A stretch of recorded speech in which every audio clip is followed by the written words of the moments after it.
going on in the great world of cryptocurrency and blockchain technology. From the fundamentals in the news to the technicals on the charts, we spend the time doing hours of research so that you all don't have to. We do all the research and then we package it and bring it to you completely for free. And this week we got another killer episode in store. How can we not? With the way that the crypto markets are moving here, with the way that we're seeing Bitcoin push back to all-time highs, altcoins start to accelerate. There's a lot of hype behind this. TradFi starting to recover, and so we got a lot of things to talk about. But just to give everyone a little bit of a glimpse as to what we're going to be speaking on today, like we said, Bitcoin is pushing back to the all-time highs. ETF flows for both Bitcoin and Ethereum are skyrocketing. We're seeing some really big CPI data come out, and this could affect the interest rate market here in the States. We want to talk about why that specifically affects the crypto markets and even kind of zoning that in, how this really impacts altcoins more than anything. Well, we have the $1 trillion UBS bank saying that their rich clients are now buying Bitcoin and cryptocurrency. Crypto continues to follow the M2 money supply. Ethereum interest is on the rise. Coinbase is joining the S&P 500. Robinhood is back in the news, acquiring significant crypto players in Canada for a near 200, I think it was a $200 million deal. We'll check back in on that. And Trump came into the market here saying buy once again. We've seen this happen 3 times now, and we want to talk about the historical and also technical impact that this has had on the markets and how it's been a really positive thing. So welcome back, everyone. I know that's a mouthful, and it's a mouthful because there is so much going on. And the good news here is that the bulk of the catalysts are all positive. So hope everyone's buckled up. I hope you're all strapped in. And, TiVo, I know we are. We've been going back and forth what it feels like for a month now. And I don't think any kind of harness could have could have fastened us up tight enough for this rocket ship movement that we've had back to the upside. And, we're not only seeing it in crypto, which I think crypto has been one of the biggest beneficiaries of this. But again, now we're starting to see TradFi recover as well. Yeah, it feels like we almost went skydiving, dove out of the plane, parachuted down, and then immediately hopped in like Blue Origin's space rocket, and then just like popped right back up into space. It's been a fun month.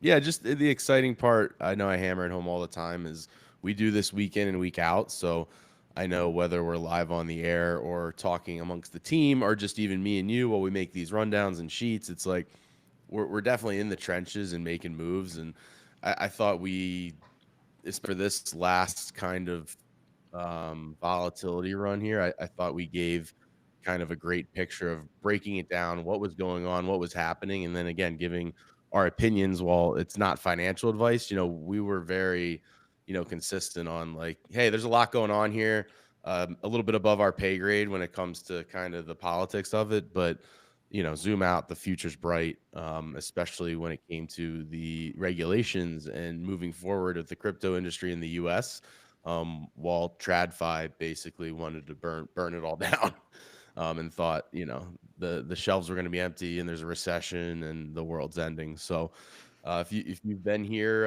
for the last, month plus or years, I guess you understand kind of what we bring to the table every week. And if you're new, which again, I know we put out an episode Friday. I had Brian and Joe on, but we recapped kind of Bitcoin hitting 100K before we went into the kind of momentum moneymaker side of the meme coin stuff, and that was our most downloaded episode of the month in like 3 days, which just showcases you that everybody piles back in when the price action goes high. And Brian and Joe are extremely interesting and fun, but again, just a PSA, the people are listening again when the prices go up, stick with us, man. Stick with us through the volatility, because that's where the opportunities are.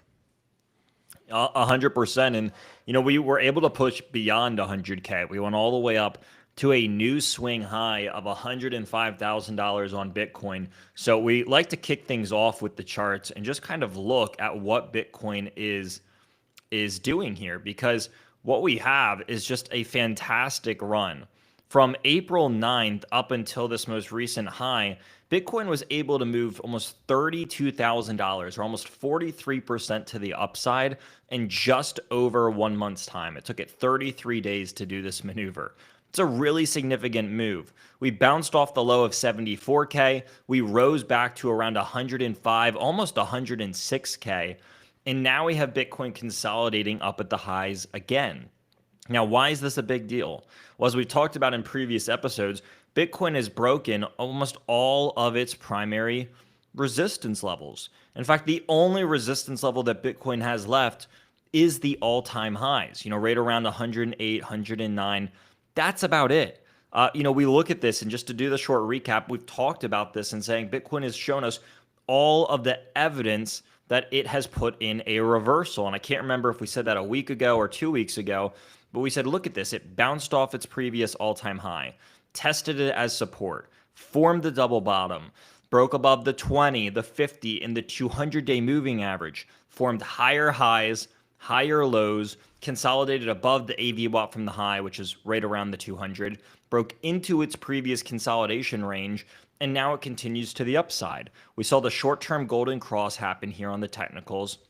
And what all of this means, even if you're not a technical guru, this basically is saying all of the bullish signs that we would need for proof of a reversal have happened. It's a really good thing to see from a structural point.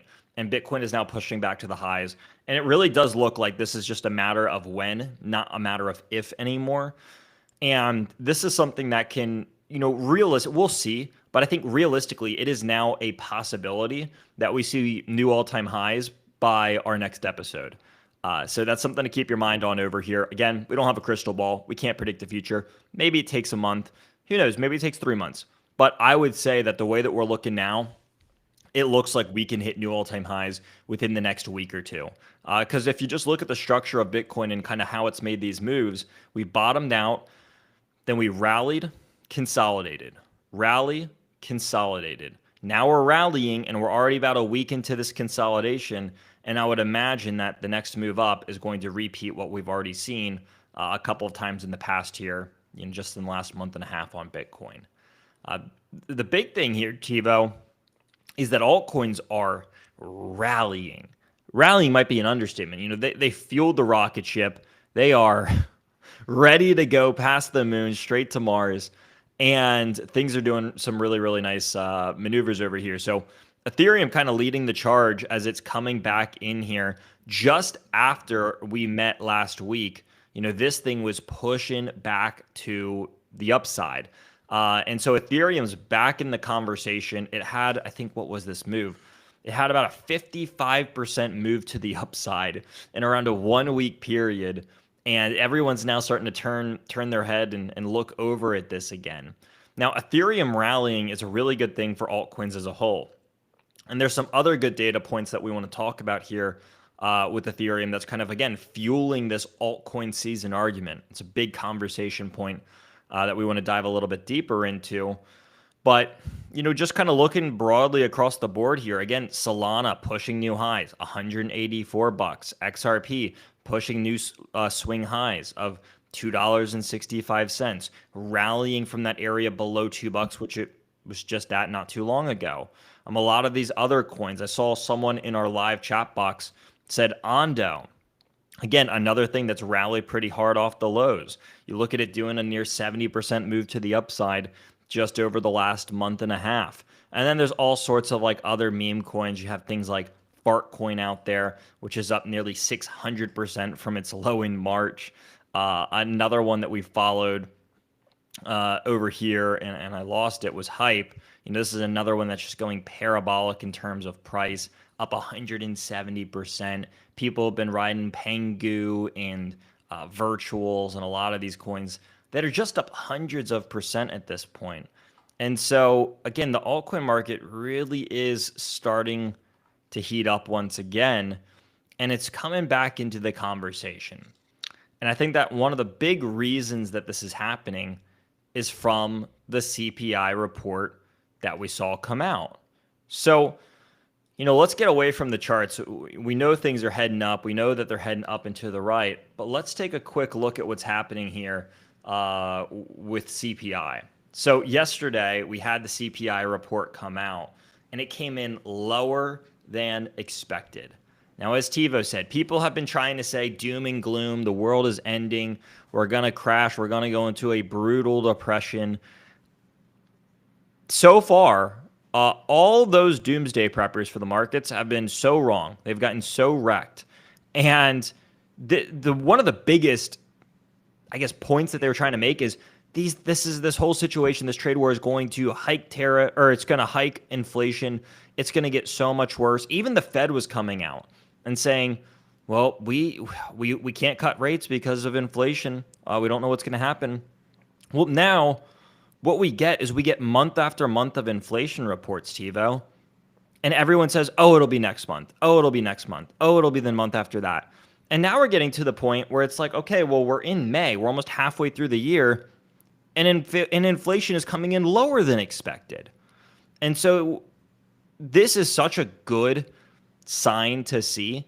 It's such a great economic data point because this has a two-sided approach. Number one, if inflation is getting lower, that was one of the biggest fears that people had.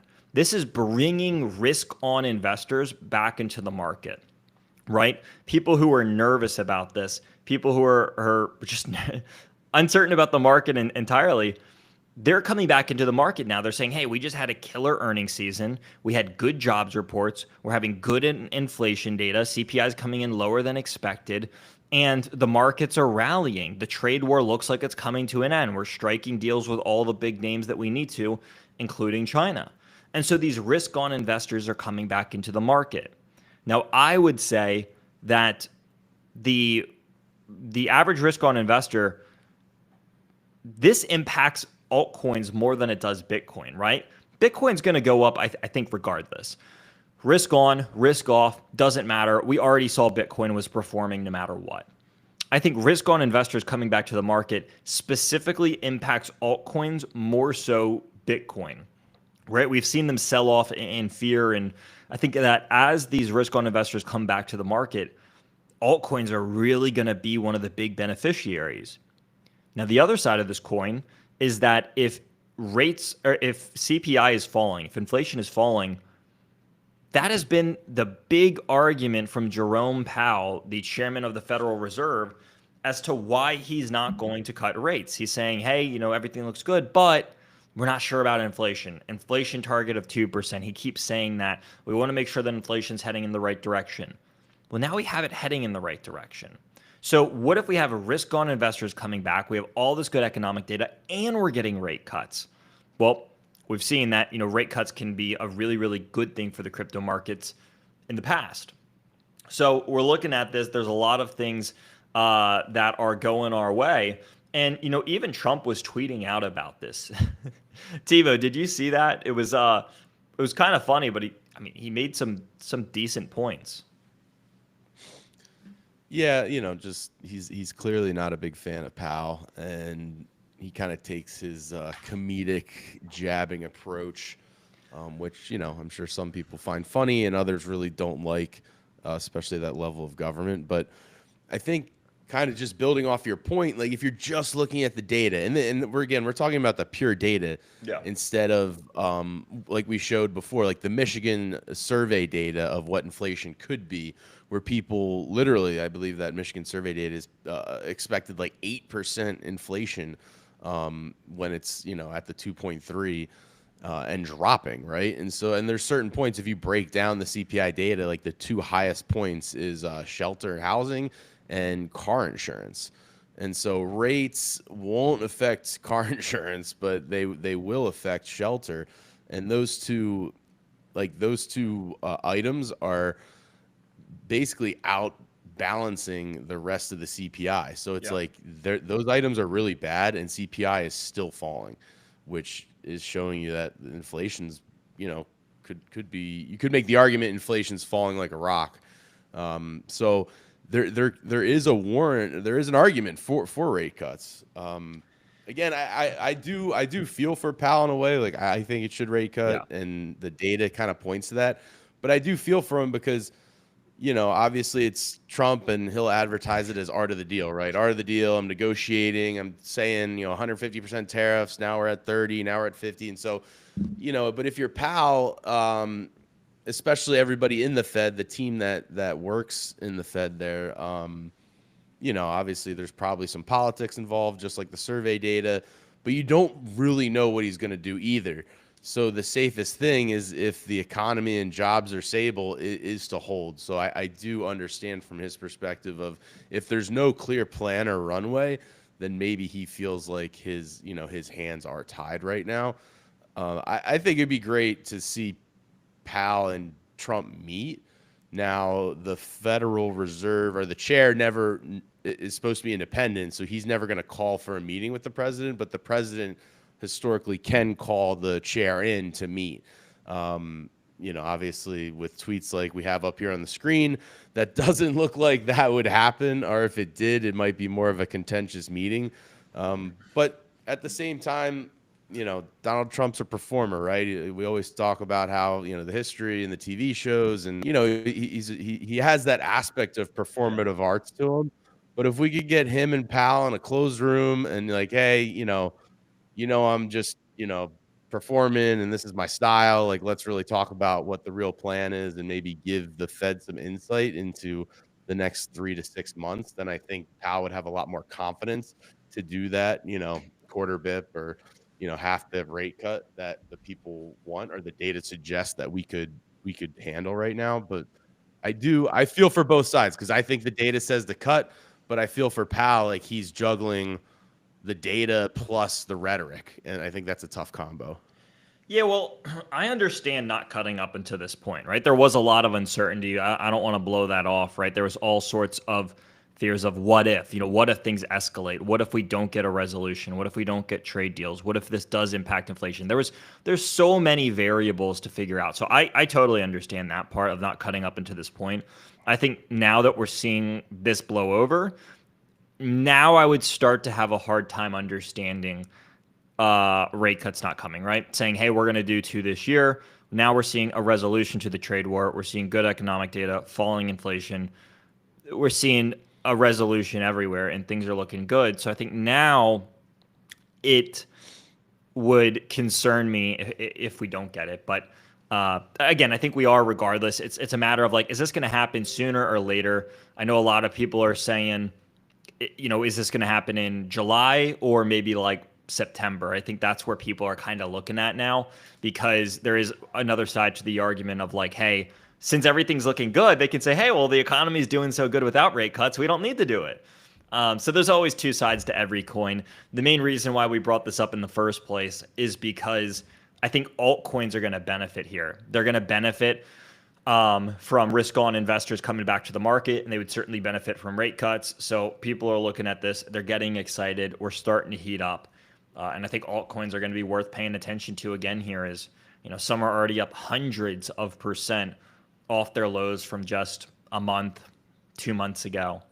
So lots of big things here that are happening. But, Tio, adoption is increasing as well. We can throw this up on the screen. The $1 trillion UBS bank just said that their rich clients are now not only buying Bitcoin, but cryptocurrency. This is a big deal. We can go through the clip if we want to, but this is a big deal. Again, we're seeing these high net worth individuals and these banks come in and say, hey, as a bank, we want to offer this to our clients. They clearly want to get their hands on it. And so the banks are providing it. The rich want it. And again, adoption is increasing. So maybe we can just watch this. I think it's like 35 seconds and we can come back. Alternative is not just private market, and also hedge fund, commodity, and crypto. Interestingly, recently when I talked to some of the traditional family offices, they were telling me they are now looking at allocation of 5% in crypto. That's the reason why even traditional banks like us, I have to make sure we get our platform ready to take on this opportunity. So I think definitely opportunity. Yeah, the opportunity's there. And the opportunity's there. Brendan, I think you might be on mute, by the way, for when you come back. But yeah, I couldn't agree more. The problem is like the old guard of what this used to be. I mean, even like you could say even like 2, 3, and then obviously 5 to 10 years ago, people had their mind made up about crypto. But as it's matured, you even see, like, I think I saw something this morning. It was like JP Morgan just processed its first transaction on the blockchain. Yeah. So everybody's coming around. And at the end of the day, you can believe in the tech. You could believe in the story of Bitcoin, but you can also just believe in the business of it. So her keyword there is opportunity. So she's not on stage saying, oh, this is the future. Oh, it just clicked. Like, this is going to bring us to the promised land of, financial stability and whatnot. She's basically saying the keyword opportunity is, oh man, there's money to be made here. I got to scale up this solution so my business can profit from this. And so now I think it's such a no-brainer for every asset manager to dive into this, because maybe you believe in it and you want to trade it and you think it's going higher, or you just want to offer it because it's it's a product that you can make money off of. Yeah, I mean, she threw out that number, 5% allocation. Let's not forget that last week we talked about how Larry Fink, the CEO of BlackRock, the largest asset manager on the planet, $10 trillion in assets under management. Larry Fink said, if we see 2 to 5% of institutional portfolio allocation, this would bring Bitcoin to $700,000 at least. That is massive. Again, 2 to 5%. If we see the upper end of that, we could push even higher. In fact, Schwab was even saying, hey, it's possible for $1 million. So, I mean, if they're prepping this, they said, hey, that's what we got to do. That's what she said in the video. We have to prepare for the onboarding process because they're high net worth individuals want this. They want exposure to the crypto market. And yeah, I don't think that BlackRock is planning to launch Bitcoin ETFs at 50 to 75,000 if they don't think that it's going much, much, much higher for a product that they can sell, right? It's a great point. I mean, you're right. They're not going to launch it, and I think we said that like a year ago. We're like, they're not going to be going through all the regulatory, especially through Gary Gensler. They're saying we're taking these things through Gary Gensler, who is routinely had it out for the crypto market. They're taking it through him, getting them approved, and they're not doing all that stuff if they don't expect that it can do big things. And yeah, I mean, overall, keep an eye on price, as BlackRock said. And just want to clarify something I said in my rant earlier. So this just happened today. So $4 trillion asset manager JP Morgan settles first public transaction of tokenized treasuries. So fun, blockchain at work here, tokenized treasuries. And then obviously our social media manager gave a little nod to the pet rock comment by Jamie Dimon. So just wanted to clear that up. What do you think he's thinking right now, Jamie Dimon? I don't think he cares. I mean, the guy's a billionaire, and I really don't. I don't think he cares. I guess he might get a little upset, especially when if he's an online guy and he just sees all the old clips of him trashing it. Yeah. But I mean, the guy's a billionaire, so and he runs the biggest bank in the world. So I don't think it's something that his brain thinks about too much, if that makes sense. Yeah, you're right. I mean, he probably has so much money, he doesn't get paid to care enough. But I would imagine those memes are going to come back to haunt him at some point, and he's going to be like, I dropped the ball on this one, which it happens, right? No one plays it perfectly. We tried to put it out there and hoped he would join our team. But JP Morgan certainly is on the side of crypto, and things are heading higher. And one of the big indicators of that is the M2 money supply.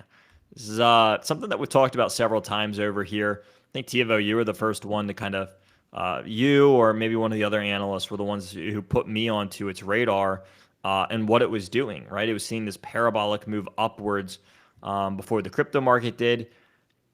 And I think, again, we reported on this and we said, hey, this means that we should be close to a bottom. And we should be heading back up to all-time highs soon. And so far, I mean, we are following this thing to a T. The next stage, if this plays out in correlation to the M2 money supply, which it has been, the next step would be a parabolic move upwards. This is saying 220K this year. We'll see, right? That maybe that's a little bit optimistic. Maybe it's underestimating what Bitcoin can do. But again, if we follow the M2 money supply here, this would mean that Bitcoin has room to rocket through all-time highs, see a ton of growth, and it's something to pay attention to. So for people who aren't aware of this, the M2 money supply, or Bitcoin typically follows the M2 money supply with a several month delay. So what's happening here is that as the M2 money supply is fluctuating, going up, down, whatever, Bitcoin tends to follow this several months behind the M2 money supply's schedule or action. So this thing bottomed out a couple of months ago and has been going parabolic since. And now we're starting to see crypto following this move back to the upside. Yeah, it's something to track. I love the timeline. Some people love to follow this to a T. Some people don't. Some people think it's stupid, but I don't know. It'll be tough to argue if the that black line just hails the yellow line to new all-time highs here in the coming weeks. So I just think, kind of like you said at the top of the show, it's an interesting time for Bitcoin because of where we are on the technical level, and you're kind of our technical guru on the team, so you kind of see it in that way. And then kind of me is like, I don't want to call myself like a sentiment guru by any means, but I'm online all the time and I'm parsing through all the stuff that's going on in the crypto space online. And I just find it like there's definitely a lot of people that are excited for sure. I don't want to take away from that, especially if you're buying the dips, especially if you're an Ethereum bull. But the average person is not around like they were the last time we did this 95 to 105 run. It's not there. The euphoria is not there. And that's something that I think I talked about on Friday with Brian and Joe is like, hey, I think the goalpost has moved for the next kind of euphoria FOMO phase. And again, not financial advice. I'm literally just the internet guy, but I think that's now in that like 115 to 130 window. I think a lot of people came in at 95 to 105. We told you back when that was going on that you're going to be tested. Not only did you get tested with Bitcoin price in the beginning of the year, then you got Liberation Day. And so that was like a double gut punch to retail traders. And so I would say a lot of newcomers probably got shaken out, or even if they did hold, like they're just, man, this thing I'm just holding, it's too volatile. They're not excited. Like they just basically got back to even. So, I think the goalposts have moved for that kind of FOMO euphoria for Bitcoin, which is a good thing. So you can kind of hopefully accumulate here and then figure out where the next break is. And like you said, we're kind of eyeing it to the upside, not personal financial advice, but I think that's where the pain trade is, like the pain trade's been higher for a while now because there's a lot of people that are off sides. Yeah. Spot on, man. Well, let's go back to Ethereum. Let's take it back to Ethereum. A lot of people have been interested in it once again with this big move. And I mean, just overall interest is on the rise. This is kind of a funny metric that we came across. But Ethereum interest is back on the rise. The caveat here is that people were spelling it the wrong way. And we saw Google searches for Ethereum spelled incorrectly coming up. Now, this is just, I think, the normal Ethereum trend. Is that right, Tivo? And we saw this back on the rise as well. Say that again. You want me to pull up the regularly spelled Ethereum as well? Yeah, I guess either or. Which one are we looking at right here? This is the incorrect spelled Ethereum. Yeah. So this is funny. It says Google searches for Ethereum spelled incorrectly, where it's ETHER and then IUM is spiking. And Cointelegraph said that this is a signal that retail investors are flooding back into the market, right? Because the average retail investor might not know how to spell it correctly, at no fault to their own. But this is a pretty interesting metric that I came across. And again, it makes sense. So Google search volume back on the increase, something that we like to see, still very far away from its highs of the past. But in other news, we have Coinbase joining the S&P 500. This was massive.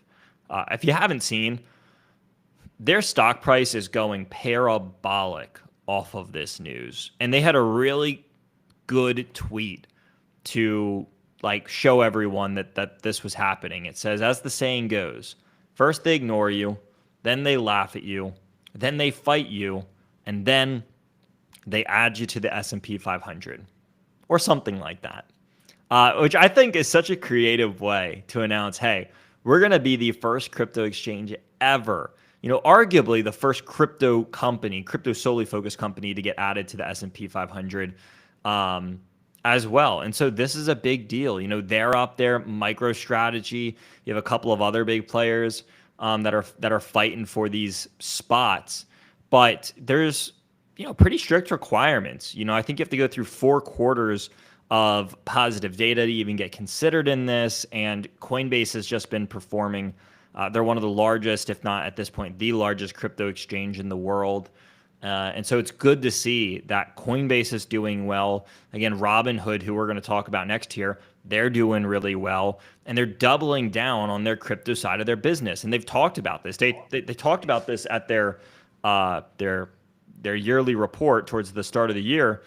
And they highlighted that crypto has become a centric part of their business model. So in order to take steps in that same direction, they went and they acquired Wonder Finance or WonderFi, which is, I believe, a big crypto exchange up in Canada. And so this came in, and I don't have the exact number in front of me, but I think it was like what was it? It was like a 200 something deal. I think it was 200 million or 200 billion, probably 200 million. But it was a pretty big deal that came in. And it just goes to show that, hey, Robinhood is doubling down on the crypto market. They believe that this has not only become a central part of their services and their revenue, but they believe that this is a place that is going to expand. Again, like Tivo said earlier, we're not going to see these companies doubling down on a sector that they don't think has a lot of room to grow. That's why we're seeing these deals come in the first place. So Robinhood making once again a big bet on the future of crypto. Yeah, I got the number here. It's 180 million to get access and start to build the Canadian product. They also acquired Bitstamp back in June last year, so they're definitely not slowing down at all. And yeah, again, I think it's based around why would you be doubling, tripling, quadrupling down on a space if you don't see it growing? And so. And definitely Robinhood's not the only one, right? Like you have eToro or Tasty Trade. I know we interviewed those guys, and there's just everybody's adding crypto products except for Vanguard. They haven't said anything recently about offering more crypto or even offering the Bitcoin ETFs, which they don't yet. But you got to think that change is coming soon. But well, I guess we'll wait and see. Talk about capitulation. That's what Vanguard needs to capitulate. Dude, I saw something floating around saying that they are starting to open up to the idea of adding it in the next 12 months. I don't think it's been confirmed, but there are rumors circulating around out there that even Vanguard wants to open up the doors. And maybe they won't have their own ETF, but they could open up the doors to allowing trading of the other cryptocurrency ETFs. So we'll see. We'll see. I think that would be a really big deal. Obviously, they are one of the largest financial players on the planet. They're, I think, in the top 5, right? $1 trillion asset manager. So we'd love to see it. And so we look back at all this data. We look back at all of these different points. And again, things are pushing higher, right? Things are looking really positive. We're seeing Bitcoin push up. We're seeing altcoins push up. We're seeing good economic data. Trillion-dollar banks like UBS and some of these other players are looking at crypto, getting more involved. We're seeing it happen with JP Morgan as well. We're following that M2 money supply. Crypto exchanges and crypto companies are doing really well. MicroStrategy crushing it, Coinbase crushing it, Robinhood crushing it, and a lot of these are just succeeding. And so it's at times like this that you got to ask yourself the question, should I be buying here? right? That's what everyone's thinking. Should I buy? We get asked it all the time. Should we be buying here? Well, instead of traditionally just answering this question like I might normally would, I'm going to let someone else answer this question for me. So we'll roll the clip here and we'll come back right afterwards. Rising market will do. Oh, it's going to get a lot higher. Like I told people 5 weeks ago, it's a great time to buy. I got criticized for that. Now they don't criticize me anymore. People should listen. But it's going to go a lot higher. We'll see. We've never had anything like this happen. Explosion of investment and jobs, and great companies are coming in. Never seen anything like it. So there we have it, TiVo. Don't take my word for it. We rolled this clip because a couple of weeks ago, Trump came out and said, hey, I think it's a good time to buy. And then we had like one of the best days on record. And then he came out again last week. I think it was like last Thursday. And you covered this in your rundown with Joe and Brian. And he said, once again, hey, I think it's a good time to buy. And we just had this gigantic move to the upside. And we keep having these news catalysts. And so now he came out here once again for the third time and said, hey, I think it's a good time to buy. And so hopefully people's ears are perking up and they're listening to this because, there's a little bit of a trend here. Does he know something that we don't? Probably. I hear rumors coming back saying that when he gets back into the States from his trip, he's going to announce more trade deals. So maybe that's why he's saying this. But I think regardless, we're looking at the market and we're going to have our ups and downs, right? We've been on fire here recently. Maybe we are due for a little bit of a retracement. So we're going to have our ups and downs. But again, the bigger picture as we're zooming out is saying things look like they want to push higher, not just for Bitcoin, but for altcoins, for everything. Everything is looking really, really solid. And so I like what we're seeing in the markets here. Positive sentiment is coming back. And I mean, yeah, did I miss anything there, TiVo? Are you feeling the same way or am I out here? No, man. I think you know better than anybody else when we talk off the air how, kind of bulled up me and you were. And if you go back to that Liberation Day episode or that week where we recorded 2 episodes because we needed to do an emergency episode, definitely there was panic in the streets. There was blood in the streets, red arrows down everywhere. And, I know on air and off air, we kind of, had to break down the news, but we were calm and we were buying. So yeah. I think that, you get to be excited and reap the rewards when you get price action like this. But again, nothing's a straight line up all the way to where you want to go. But it's kind of felt that way definitely over the last, 3 weeks, maybe 2 to 3 weeks. So yeah, you got to take a step back and evaluate the, where you've been, where you came from, where you are, where you want to go. And kind of break down those scenarios. But that's what we do here. We kind of try to give you that every week. So if there's probably a ton of new people this week listening with all the price actions, so stick with us and keep coming back every week and listen to the interviews and just keep educating because as, from BlackRock to Robinhood to, all these companies that are triple, quadrupling, and doubling down, this space is only going to continue to grow, especially with the regulation coming out of DC.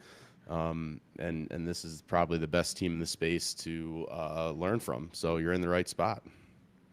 100%. And like you said, we do this every single week completely for free.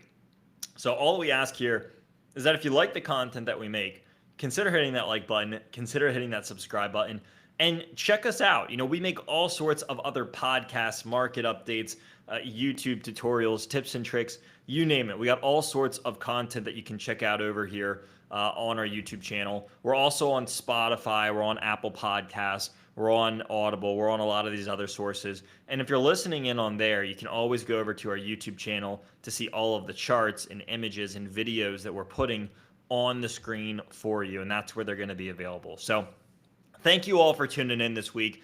We got a lot of great content heading your way as we kind of move into the second half of this month. And we'll see all of you at the same time, same place next week.